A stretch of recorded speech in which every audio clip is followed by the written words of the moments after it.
Hey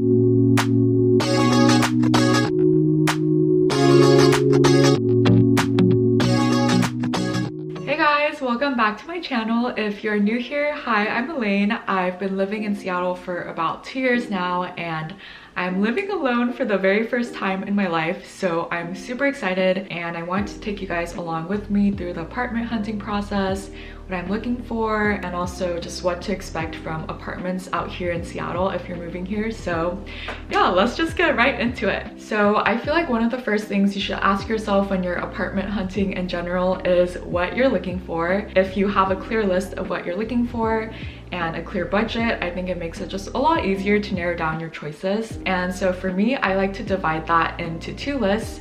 One is my must-haves, so these are things that if an apartment didn't have, it would be a deal breaker and I just wouldn't be able to live there. And then I have another list that is nice-to-haves, which is things that are not necessary but I know would improve my quality of life and maybe are things that I would be willing to pay a little extra for. I have my laptop right here, so I'm just going to read off my must-haves, but the first is a unit washer and dryer. That is just hands down super important to me. Second is hardwood floors, because I've had both carpet and hardwood floors and I just really prefer having hardwood floors because it's a lot easier to clean. Third is good lighting. My mood gets really affected by light, so I just need to have a very bright space for me to just feel good about my living space. I also need a parking garage because I have a car up here. And then the last thing is a package room, because this is such a small thing that you don't really think about, and I don't think this had bothered me until I lived in apartment buildings, but I've definitely had my packages stolen multiple times, and it's something that is not a huge deal. Like, it's okay if it happens to me because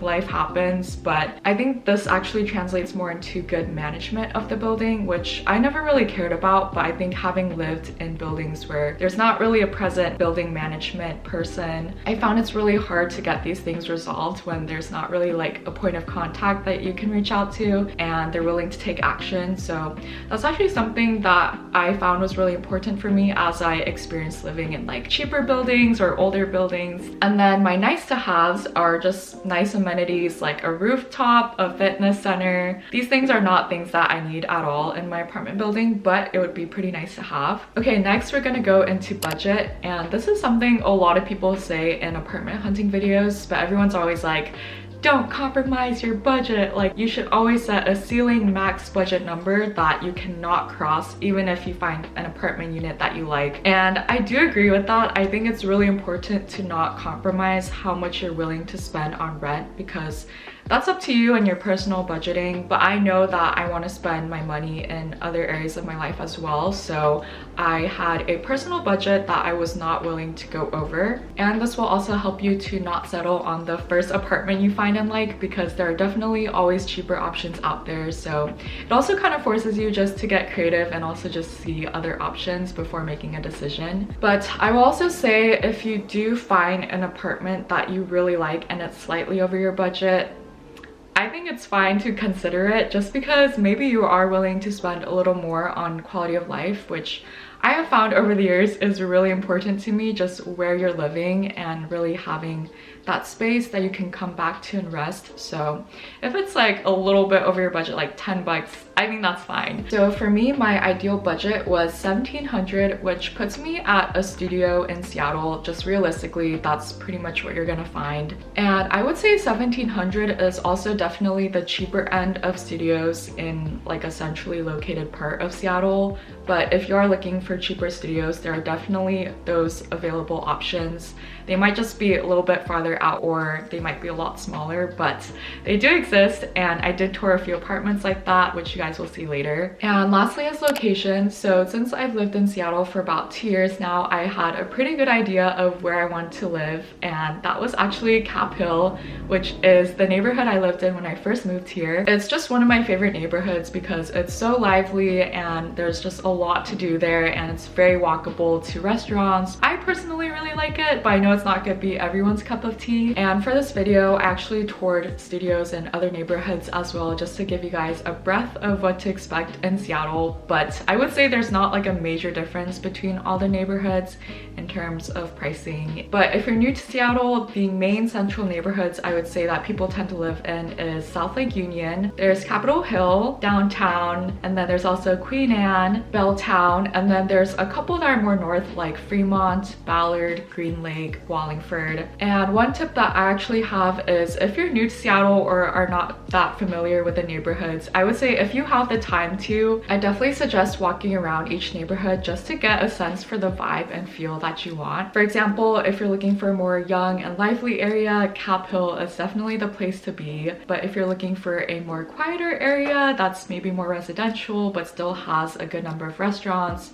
I would say Fremont, Ballard, and Queen Anne are great options. There's also other things that you probably need to consider, like proximity to work if you go into office. But I will say, because Seattle is a smaller city, it's generally pretty easy to get between different neighborhoods. I would say it's usually a 10 to 15 minute drive between each neighborhood, so I wouldn't be too stressed about the distance between neighborhoods as well, because Seattle is pretty small and it has public transit options as well. So next we're gonna go into how to apartment hunt in Seattle, and I feel like apartment hunting differs for each city because they have different policies. But in Washington, there's a 20-day notice period for residents to let their buildings know. So the most optimal time is 1 month to 3 weeks before your move-in date to start looking, and that's probably when the most amount of units for your set move-in date are going to be available. And for platforms, I usually use apartments.com and Zillow. I would say most apartment buildings use those two, and it's really easy to just book tours through them. But also because I've lived here for 2 years and through friends, I already knew of a couple apartment buildings that I wanted to check out. So now that we've covered all those logistical things, we can get into the exciting part of the video, which is the apartment tours. So the first apartment I toured was priced at $16.19 with a square footage of 408.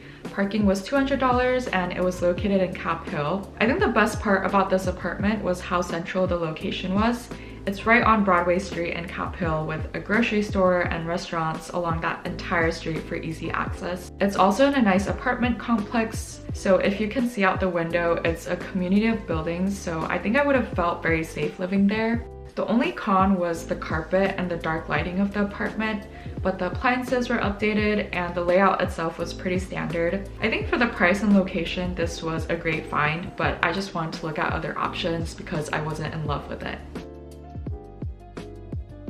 So for the second apartment I toured, it is in a neighborhood called First Hill, which is actually right next to Cap Hill. And actually, spoiler alert, this is the apartment I ended up applying to. I know, that was fast. But right away when I entered the building and toured the unit, I knew I wanted to live here. The unit I toured was actually not the unit I applied to, but they have a very similar layout. The one I toured in person has a little bigger square footage, but I love the standard box layout of the studio, the amount of light you get from the huge windows, as well as the finish of the wood cabinets in the kitchen. The building is also renovating all of its amenities like the fitness center and rooftop, and they did all of this after surveying their residents, and I took that as a really good sign that the management actually cared about what their tenants thought. And so for me, I think that was actually really the selling part of this building, was how much they considered the tenants.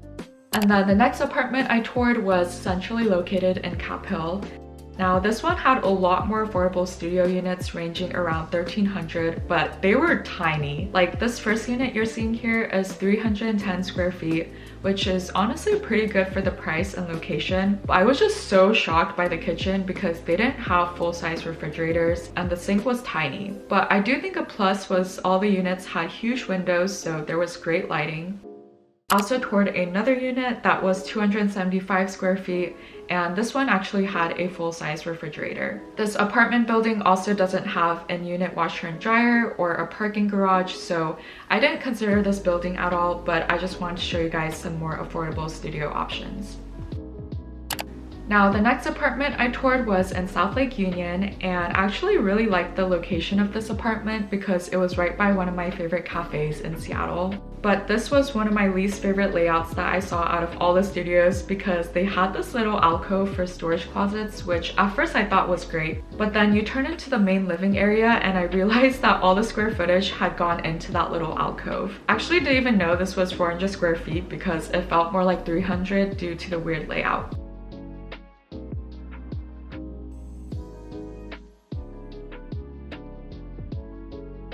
I also toured another unit with the same exact layout, but it was flipped.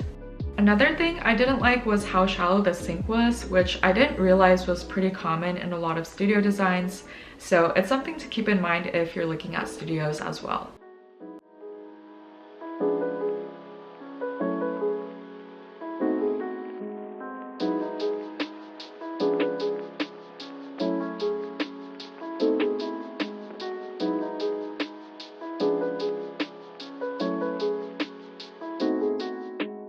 And then the last apartment I toured was located in Lower Queen Anne, priced at $1,816 and was 400 square foot. It was a corner unit, so the amount of light and windows was insane, but to be honest, the rest of the layout was pretty disappointing. Again, the sink was tiny and they only had one small closet for storage, which I also didn't think was a good functional design just for people to live in. It did have a really nice view of the Space Needle, and I think the location is a nice central area in Lower Queen Anne, but I just didn't think it was worth for what you're paying for. They were also doing a rent special, so I would actually be paying $1,700 if everything balanced out, but it still wasn't worth it for many reasons, including the monthly parking fee, which was insane.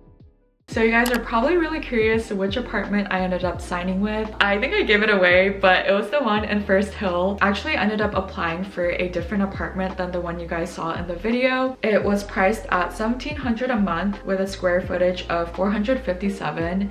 And I think for the price and the size of the apartment unit, as well as the crazy lighting that it had, I just knew I had to sign this right away. Also, location-wise, I think it's super perfect because it's close to Cap Hill, but not in like the crazy busyness of it all. So I was really excited, and I ended up applying on the spot at the apartment building after the tour. I remember I toured the unit that you guys saw in the video, and then the leasing agent showed me the video of the apartment I ended up applying to, and as soon as I saw the video, I was like, this is it. I was in love with it, and I was also in love with the building and the management, which again I said was really important to me. For me, I've moved around for every single year that I lived in Seattle, and so I've experienced a lot of different buildings. I actually found out about this apartment building through someone I knew, so I also knew that it was a good place to live. All those things considered, I ended up signing and getting this place, so I'm really excited to show you guys.